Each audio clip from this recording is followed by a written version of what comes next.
Welcome to the second part of my video tutorial. In this part I'm going to show you how to prepare your model for Zbrush. Zbrush simply splits your faces into 4, and after that they will split those 4 faces into 4 again, on and on and on. You don't have any control over splitting the faces, but as you can see the faces in here have resolution error. This will give you sculpting resolution errors, and this is something you don't want. For example, this face is at least 20 times bigger as this one. Therefore, you want to split those faces yourself in Maya already. I'll show you my example. As you can see, almost all faces have the same resolution. This is because I split them with the edge split tool. For example, you can use the interactive split tool, but the tool I used is way quicker and it will give you edge loops everywhere. You just select an edge, hold Ctrl, hit the right mouse button, go to Edge Ring Utilities, and then to Edge Ring and Split. It will give you an edge loop at the center of the edge you selected. By repeating this process, you will subdivide your model yourself.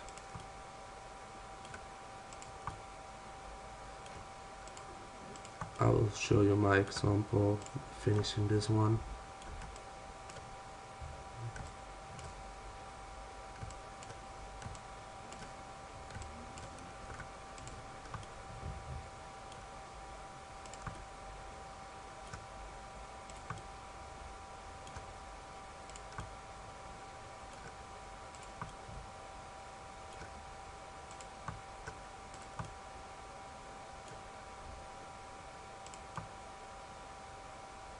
Oh.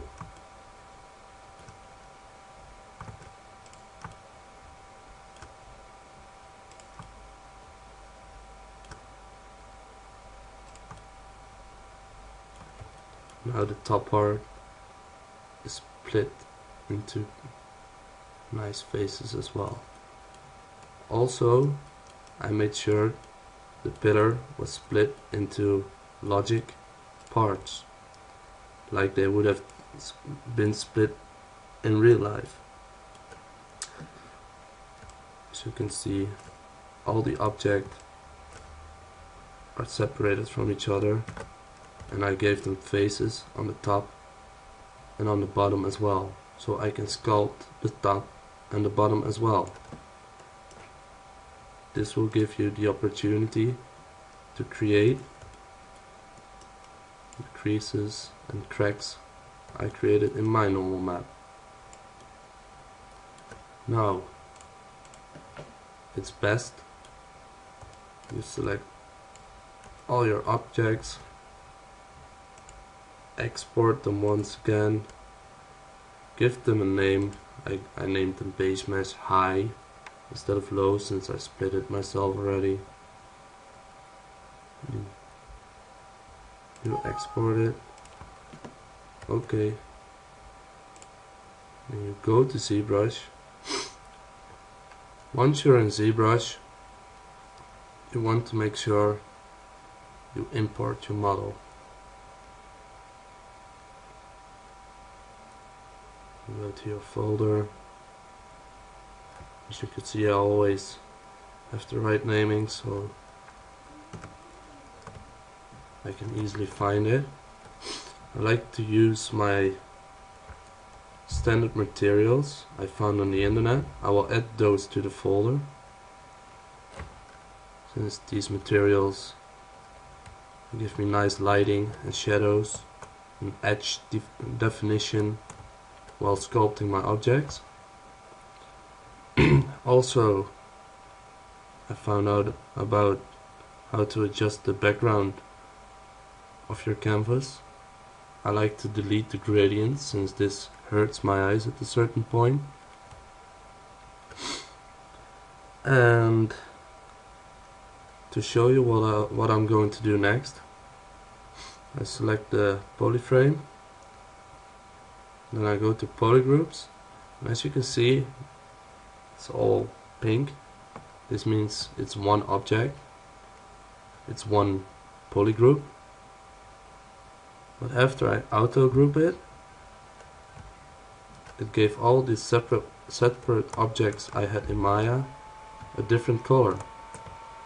This gives me the opportunity to select, or in other words, isolate one polygroup. This you can do by holding Ctrl and Shift and tapping the object you want to isolate. To go back, you hit Ctrl Shift and tap again. To hide one specific object, you first isolate it, then you hit Ctrl Shift and drag next to it instead of you tap it, and it's isolated. When you want to isolate more than just one object, you just hold Ctrl Shift and tap the other objects you want to isolate. Now if you drag next to the pillar, you switch to the hidden objects instead of getting all the objects back, but when you tap next to it, you get them all back again. Now I will subdivide my model in geometry, and now I can divide it to 7. Oh, I made the mistake by leaving the smooth tool on. So I deselect it, then I subdivide. I'll subdivide it 7 times, I guess. Yes, and this will give me a nice resolution for the sculpting. But now when I start sculpting, Zbrush will work really slow. Therefore, I can use the polygroups again. To switch between polygroups, it is wise to go to a lower subdivision and then isolate your objects instead of doing it in a higher subdivision level, since this is very heavy for your computer.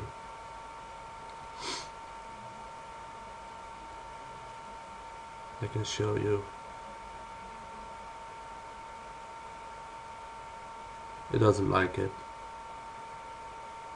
Now you can sculpt your model in whatever way you want. This was it about part 2. In part 3 I will show you how I sculpted my model.